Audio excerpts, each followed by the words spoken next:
Nas Escrituras, o cuidado de Deus por seus filhos é comparado ao cuidado de uma mãe por seu filho.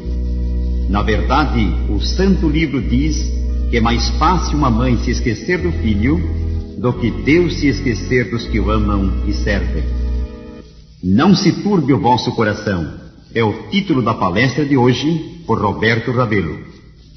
O nosso texto é São João 14, versículos 1 a 3. Não se turbe o vosso coração. Credes em Deus, crede também em mim. Na casa de meu pai há muitas moradas. Se assim não fora, eu vou-lo teria dito, pois vou preparar-vos lugar. E quando eu for, e vos receberei para mim mesmo, estejais vós. Esse verso para o mal da intranquilidade e inquietar-nos se nos estamos inquietos. A primeira razão é esta: credes em Deus. Quem quer que verdadeiramente creia em Deus deve parar de inquietar-se. O grande Deus do universo que tudo sabe, nosso Pai Celeste, é demasiado sábio para errar e demasiado bom para ser ingrato. O Deus eterno é a tua habitação, diz a Escritura, e por baixo de ti estende os braços eternos. Deuteronômio 33, 27. Por que, pois, nos inquietarmos? Não se turbe o teu coração, amigo, se crês em Deus. Ele compreende. Deus é nosso amorável Pai Celeste. Leia aquela grande história do filho pródigo, que também poderíamos chamar a história do pai perdoador. Estás lembrado de como ele recebeu jubiloso o filho perdido? Se te preocupas com os teus pecados, temendo que não foram perdoados, lembra-te de que o Pai Celeste é um Deus de amor. Ele cuida dos seus. Deus sabe todas as coisas a nosso respeito. Conhece as nossas tristezas e desapontamentos. Sim, conhece e compreende. O Pai Celeste tem somente amor para contigo. Ele vela por ti. Se, pois, crês em Deus, não te preocupes, não te deixes dominar pela inquietação. Ele tem poder para te guardar e sabedoria para te guiar. Deus tem amor para cobrir os teus pecados. O seu perdão e misericórdia são infinitos. Se confiássemos mais em Deus, nós nos inquietaríamos menos. O mal é que tantos de nós agimos como se não houvesse um Deus no céu. Poderemos não ser ateus, mas agimos como se o fôssemos. Durante certa fase de sua vida, um dos grandes vultos da cristandade deixou-se dominar pela preocupação e pelo abatimento. Um dia a esposa desse ministro do Senhor apareceu-lhe vestida de luto. Surpreso, ele perguntou por que isso? E a resposta foi: estou de luto porque Deus morreu. Que insensatez, disse o homem. Nada poderia ser mais absurdo. Pois se Deus vive, tornou a esposa, por que estás assim tão turbado? O marido compreendeu a lição e venceu suas preocupações e desânimo. Sim, por vezes nós cristãos agimos como se fôssemos ateus. Não dependemos de Deus, não oramos a Ele, não lemos o seu livro, as Escrituras Sagradas. Se há um Deus no céu, como sabemos que há, devemos deixar de nos preocupar, de nos inquietar. Ele vela por nós. A segunda razão por que não nos devemos inquietar é esta: credes em Deus, crede também em mim. Se cremos em Jesus como Salvador do mundo, se cremos que Ele morreu pelos nossos pecados, por que nos preocuparmos com eles? Se nos preocupamos com nossos pecados após confessá-los, é porque não cremos na palavra de Deus. Pecados confessados, abandonados, são perdoados e cobertos pelo sangue de Jesus. Por que, pois, preocupar-se com eles? E por que nos preocuparmos pelo futuro? Cristo prevê o futuro. Em São Mateus 24, ele nos dá um esboço do futuro do mundo, uma profecia dos dias por vir. Cristo cuida do passado, cuida também do futuro. A sua promessa é que os que o amam estarão com ele onde ele estiver. Não se turbe, pois, o teu coração, porque crês em Deus e porque crês em Cristo. Agora a terceira razão por que não nos devemos inquietar. Na casa de meu pai há muitas moradas. Se assim não fora, eu vou-lo teria dito, pois vou preparar-vos lugar. São João 14, 2. Aí está. Não se turbe o teu coração, porque há um lar para ti. Há um céu além. Olhando ao mundo e vendo como vão as coisas aqui, somos por vezes tentados a desanimar e a nos inquietar. Vemos lutas e confusão.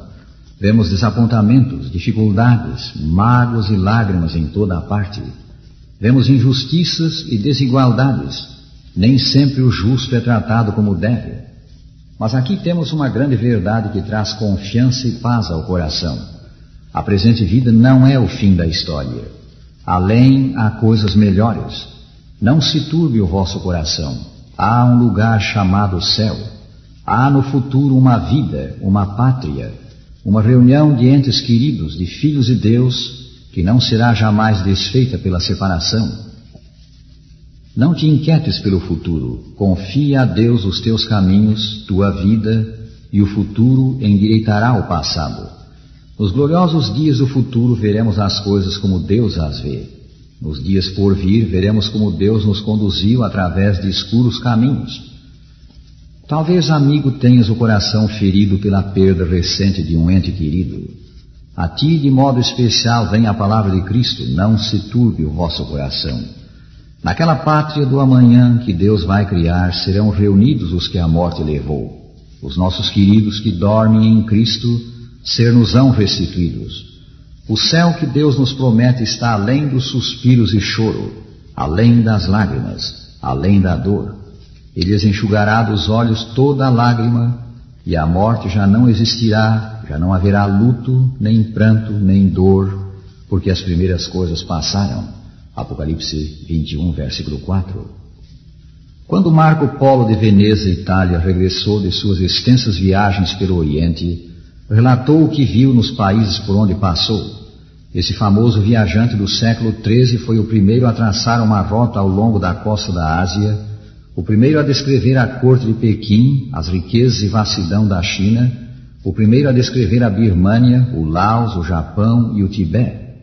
Mas poucos creram no seu relatório. Mais tarde, quando ele agonizava no leito de morte, os que o assistiam instaram com ele para se retratar e retirar as falsas afirmações que fizera, as histórias que contara quanto à China e outros países do Oriente. Marco Polo, porém, respondeu: nada tenho a retratar, porque do que vi não contei metade. O lugar que Jesus nos prepara está além da imaginação. Não podemos julgar o céu pela presente vida ou pelo presente mundo. Não podemos contar metade do que ele é. A quarta razão para não nos deixarmos dominar pela inquietação está no versículo 3. E quando eu for e vos preparar lugar, voltarei, e vos receberei para mim mesmo, para que onde eu estou, estejais vós também. Este é um acontecimento que esperamos, a volta de Cristo à terra. Jesus esteve aqui e prometeu voltar. A cruz não foi o fim da sua história. A sua ascensão ao céu não foi o fim. O seu presente santo ministério como nosso sumo sacerdote no templo do céu não é o fim. Ele voltará com glória, poder e majestade. Virá desta vez não como varão de dores, mas como Rei do universo. Olhando as condições do mundo, as guerras, as fomes, as doenças, a confusão, muitos se enchem de preocupação e intranquilidade. Para usar a expressão bíblica, temos homens desmaiando de terror. Mas enquanto isto acontece no mundo, temos como cristãos a palavra de Cristo: não se turbe o vosso coração. Os que creem não devem estar intranquilos. Por quê? Porque Jesus voltará. Logo após descrever essas condições, ele diz: então se verá o Filho do Homem vindo numa nuvem, com poder e grande glória. São Lucas 21, versículo 27. As Escrituras dizem que ele virá do modo como subiu para o céu. Eles perguntaram: varões galileus, por que estáis olhando para as alturas? Esse Jesus que dentre vós foi assunto ao céu, assim virá do modo como viste subir. Atos 1, versículo 11. Desejas que ele venha, rádio ouvinte? Se cremos em Deus, cremos no Rei do universo que exerce domínio sobre todas as coisas, apesar das condições do mundo. Por detrás das nuvens tempestuosas está Deus na sombra, velando sobre os seus. Se cremos em Cristo, cremos no Salvador que morreu pelos nossos pecados, que por nós intercede no céu, oferecendo os méritos do seu sangue em favor dos que por ele se chegam a Deus. Se cremos no céu, cremos na pátria em que Deus tudo há de esclarecer, e onde vai galardoar os que o amam. Se cremos na volta de Cristo, cremos no fim dos males do mundo, e no advento do reino celeste. Cremos que Deus vai enxugar toda a lágrima. Temos todos os motivos para estar possuídos de ânimo e cheios de paz se cremos em Deus, se cremos em Cristo se cremos no céu e se cremos na volta de Cristo. Essas são as 4 grandes razões por que os filhos de Deus não devem andar intranquilos. Elas são a cura de Cristo para a inquietação. Vede os corações magoados, os lares destruídos, e o vasto número dos que desanimam de viver e põem termo à existência. Que triste erro! Que tremendo erro! Em vez de turbação e desesperança, devíamos dar o coração a Deus, devíamos confiar em Jesus, devíamos esperar as moradas celestes e esperar o retorno de Cristo.